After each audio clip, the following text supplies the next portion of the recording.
क्या हमारा भाग्य पहले से लिखा होता है? हमारे भाग्य में जो भी कुछ घटता है वह पहले से तय है। मित्रों, गरुड़ पुराण में बताया गया है कि मनुष्य के भाग्य में जो भी कुछ जन्म से मृत्यु तक घटना घटता है वह पहले से तय होता है।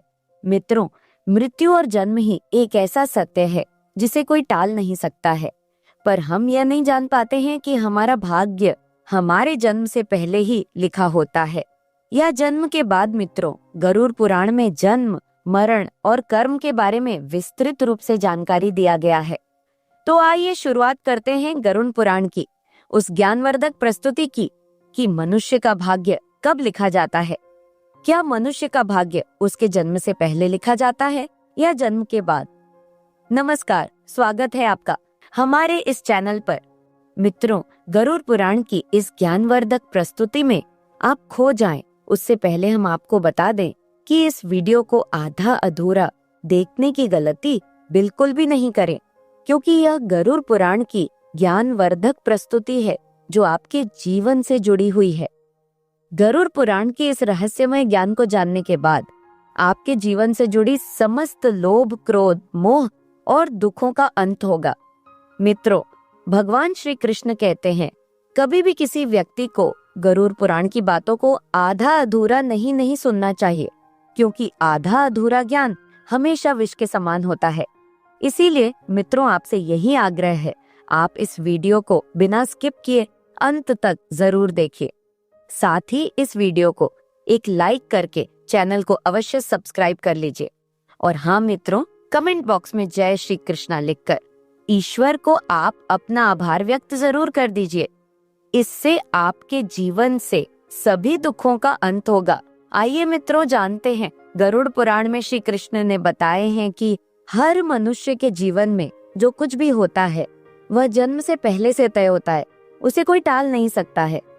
आज हम एक कथा के माध्यम से जानते हैं कि हमारा भाग्य जन्म से पहले लिखा जाता है या जन्म के बाद, जो गरुड़ पुराण और स्कंद पुराण के द्वारा बताया गया है। आज हम उन्हीं कथा को जानेंगे। मित्रों, एक समय की बात है, द्वारका नगरी में श्री कृष्ण अपने दिव्य आसन पर बैठे हुए थे। तभी देवर्षि नारद नारायण नारायण का जाप करते हुए उनके पास पहुंचते हैं और उन्होंने प्रणाम करके कहा, हे प्रभु, आप त्रिकालदर्शी है। मैंने सुना है कि जो भी मनुष्य जन्म लेता है, क्या उसका भाग्य पहले से लिखा होता है? हे प्रभु, मैं जानना चाहता हूँ कि मनुष्य के साथ जो कुछ घटना घटित होती है वह उसके जन्म से पहले तय होती है या वह पिछले जन्म का भोग भोगता है। क्या यह सत्य है या हम अपनी मेहनत और कर्मों से इसे बदल सकते हैं? फिर भगवान श्री कृष्ण नारद की बात सुनकर मुस्कुराए और बोले, हे नारद, आपका यह प्रश्न मानव जाति के लिए बहुत ही गुण और महत्वपूर्ण है, जो उसके जन्म, कर्म और मृत्यु पर आधारित है। फिर कृष्ण बोले, हे नारद, मैं तुम्हें एक कथा सुनाता हूँ जो न केवल तुम्हारे इस प्रश्न का उत्तर देगी, बल्कि हर मनुष्य के लिए एक चेतावनी और प्रेरणा भी होगी। तुम इस कथा को पूरे ध्यान पूर्वक आखिरी तक सुनो। कृष्ण बोले, हे नारद, यह गरुड़ पुराण की कथा है। जो यह कथा को आधा अधूरा सुनने की गलती करता है उस पर भारी संकट आती है, क्योंकि आधा अधूरा ज्ञान हमेशा विष के समान होता है। कृष्ण बोले, हे नारद, इस कलयुग भरी संसार में जो मनुष्य इस कथा को पूरे ध्यान पूर्वक आखिरी तक सुन लेगा और समझ लेगा, उसका इस संसार से सभी पाप, क्रोध और मोह से मुक्ति मिलेगा। फिर नारद बोले, हे प्रभु, मैं उस कथा को पूरे ध्यान पूर्वक आखिरी तक सुनूंगा। आप उस कथा को निश्चित हो सुनाए। फिर श्री कृष्ण ने नारद को वह कथा सुनाते हुए कहते हैं, हे नारद, प्राचीन काल में एक विशाल और समृद्ध राज्य था जिसका नाम अक्षयपुरी था। उस राज्य का शासक राजा रत्नधर था। राजा रत्नधर अत्यंत धर्मात्मा और न्यायप्रिय था। वह सदैव अपने राज्य के प्रजा के कल्याण के लिए काम करता था और धर्म का पालन करता था। उसे भगवान से एक संतान का आशीर्वाद चाहिए था ताकि वह अपने राज्य का कार्यभार किसी योग्य उत्तराधिकारी को सौंप सके। फिर हे नारद, राजा रत्नधर और रानी दोनों ने कई वर्षों तक तपस्या की। इससे भगवान शिव ने प्रसन्न होकर उसे संतान होने का वरदान दिया। फिर एक दिन भगवान शिव के आशीर्वाद से रानी गर्भवती हुई। राजा और रानी अत्यंत प्रसन्न थे, क्योंकि वे चाहते थे कि उनका बेटा महान शासक बने और राज्य को सुख समृद्धि की ओर ले जाए। परंतु जब रानी ने बेटे को जन्म दिया तो वह बच्चा विकलांग और शारीरिक रूप से कमजोर था। उसके शरीर की हड्डियां टूटी हुई थीं और वह शारीरिक रूप से सक्षम नहीं था। राजा रत्नधर का दिल टूट गया। उसने भगवान से यह सवाल पूछा कि ऐसा क्यों हुआ। तब राजा रत्नधर ने भगवान श्री कृष्ण से मिलने का निर्णय लिया और उन्हें अपने दुखों को साझा करने के लिए वहां पहुंचे। राजा ने भगवान से पूछा, हे प्रभु, मैंने इतनी तपस्या की, यज्ञ किए, फिर भी मेरे बेटे का जन्म विकलांग क्यों हुआ। मैंने भगवान शिव से आशीर्वाद प्राप्त किया था, लेकिन ऐसा क्यों हुआ? क्या यह मेरे भाग्य में पहले से लिखा हुआ था? फिर श्री कृष्ण मुस्कुराए और कहा, हे राजन, तुम सही कहते हो कि तुम्हारा पुत्र विकलांग जन्मा है। क्या तुम जानते हो कि तुम्हारे पुत्र का जन्म इस प्रकार क्यों हुआ है? यह तुम्हारे द्वारा किए गए पूर्व जन्मों के कर्मों का फल है, जो तुम्हारे भाग्य में लिखा हुआ था। लेकिन इसका कारण यह नहीं है कि तुम्हारा भाग्य पहले से निर्धारित था। यह घटना तुम्हारे और तुम्हारे बेटे के कर्मों का फल है, जो उसके पिछले जन्मों से जुड़ा हुआ है। राजा ने आश्चर्यचकित होते हुए पूछा, हे प्रभु, क्या भाग्य वास्तव में पहले से लिखा होता है?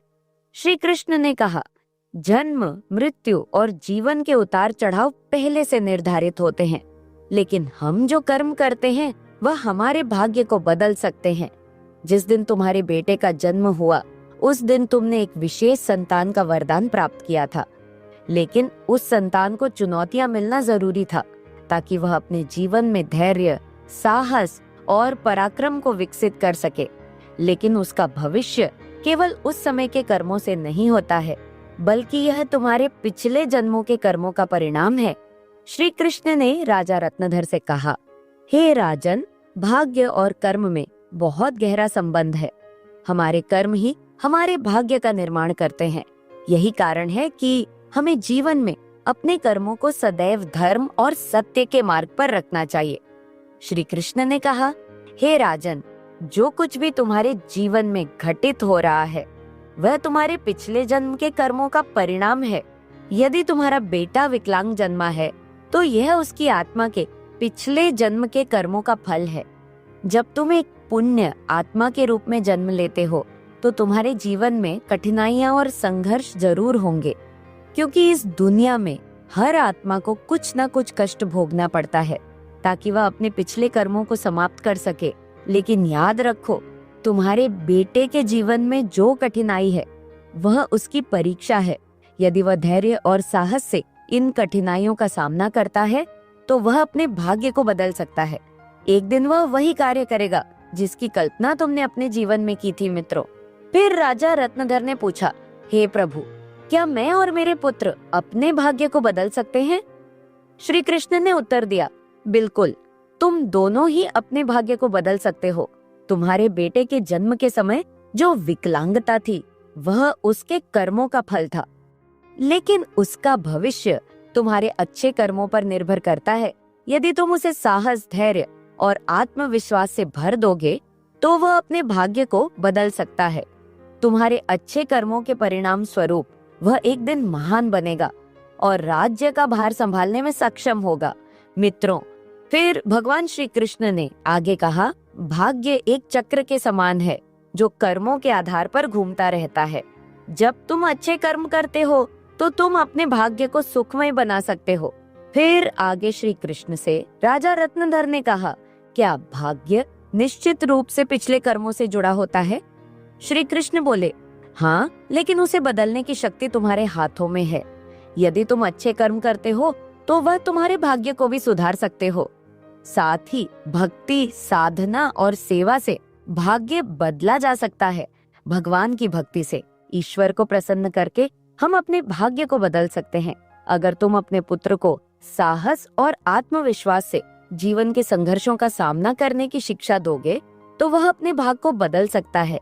राजा रत्नधर ने भगवान श्री कृष्ण की बातों को पूरी तरह से आत्मसात किया और अपने पुत्र को शिक्षा देने का संकल्प लिया।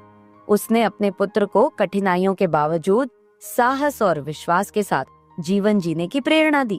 समय के साथ उस विकलांग पुत्र ने अपनी आत्मविश्वास और कठिनाई से लड़ते हुए समाज में महत्वपूर्ण स्थान प्राप्त किया।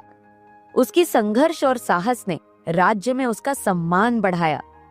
कृष्ण बोले, हे नारद, तुम यह समझो कि भाग्य एक निरंतर प्रक्रिया है जो कर्मों के आधार पर बदलती रहती है। जो लोग जीवन में अपने कर्मों को सुधारते हैं और भगवान की शरण में जाते हैं, उनका भाग्य भी बदलता है। यह केवल कर्म ही नहीं है, बल्कि यह जीवन के संघर्षों और कर्मों का परिणाम है। मित्रों, फिर श्री कृष्ण ने नारद से कहा, यह कथा हमें यह सिखाती है कि जीवन में जो कुछ भी घटित होता है वह हमारे पिछले कर्मों का फल है। भाग्य और कर्म का कोई निश्चित प्रारूप नहीं है। हमारा कर्म हमारा भाग्य बदल सकता है। मित्रों, गरुड़ पुराण हमें सिखाते हैं, यदि हम अच्छे कर्म करते हैं, सत्य की राह पर चलते हैं और ईश्वर के ध्यान करते हैं, तो हम अपने जीवन की दिशा बदल सकते हैं। फिर श्री कृष्ण ने नारद से कहा, हे नारद, यह संसार कर्मों का दर्पण है। जो जैसा कर्म करेगा वह वैसा फल भोगेगा। मनुष्य को यह ध्यान रखना चाहिए कि माता पिता की सेवा, दूसरे की सहायता और ईश्वर का ध्यान ही सबसे बड़ा धर्म है। जो मनुष्य अपने पिछले जन्म में किसी के साथ पाप किया है, किसी को कष्ट दिया है, उसे न केवल नरक में भयानक यातना मिलती है, बल्कि वह जन्म जन्मांतर तक उसे भोगता है। लेकिन जो अपना कर्म सुधार लेता है, वह इस चक्र से मुक्त हो सकता है, क्योंकि यह सार एक अवसर है। धर्म, सेवा, सत्य ही मनुष्य का जीवन है। मनुष्य को यह समझना चाहिए कि मृत्यु के बाद उसके अच्छे कर्म ही साथ जाते हैं। मित्रों, यह कथा हमें यह सिखाती है कि हमारे भाग्य पिछले कर्मों का फल है। हर पाप का दंड, हर पुण्य का फल निश्चित होता है। हे मनुष्य, तुम अपने कर्मों पर ध्यान दो, स्वार्थ, पाप और अहंकार को त्यागो, धर्म, सत्य और सेवा को अपनाओ, क्योंकि यही जीवन का सबसे बड़ा सत्य मार्ग है। मित्रों, श्री कृष्ण ने इस प्रकार नारद को गरुड़ पुराण के रहस्य को बताया। मित्रों, भाग्य निश्चित रूप से जन्म से पहले लिखा जाता है, लेकिन हम अपने जीवन के संघर्ष, सत्य, धर्म और ईश्वर की भक्ति से हम अपने भाग्य को बदल सकते हैं। मित्रों, गरुड़ पुराण में भाग्य का लेखा जोखा और कर्मों के बारे में उल्लेख मिलता है। पर दोस्तों, मनुष्य अपने कर्म, संघर्ष और ईश्वर की भक्ति से अपने जीवन को बदल सकते हैं। मित्रों, गरुड़ पुराण हमें सिखाते हैं कि जीवन एक बोया हुआ खेत की तरह है। मनुष्य खेत में जो बीज बोते हैं वही फल प्राप्त होता है। उसी प्रकार मनुष्य अपने जीवन में जो कर्म करते हैं उसका अगले जन्म में उसी रूप से फल भोगता है। इसलिए दोस्तों, गरुड़ पुराण में श्री कृष्ण कहते हैं कि जब मनुष्य का जन्म होता है तो उसके पिछले कर्मों के आधार पर उसका भाग उसके जन्म से पहले लिखा जाता है, और उस मनुष्य के साथ वही होता है जो उसके जन्म से पहले उसके भाग्य में लिखा हुआ है, जिसे कोई टाल नहीं सकता। परंतु सत्य, धर्म और सेवा से ईश्वर को प्रसन्न कर हम अपने भाग्य को बदल सकते हैं। मित्रों, गरुड़ पुराण हमें यह सिखाता है कि भाग्य केवल कर्मों का फल है। भले ही भाग्य जन्म से पहले लिखा हो, पर हम अपनी कर्मों से इसे बदल सकते हैं। मित्रों, जीवन एक दुर्लभ अवसर है जिसे सही दिशा में ले जाकर हम आत्मा को मोक्ष की ओर अग्रसर कर सकते हैं। धन्यवाद।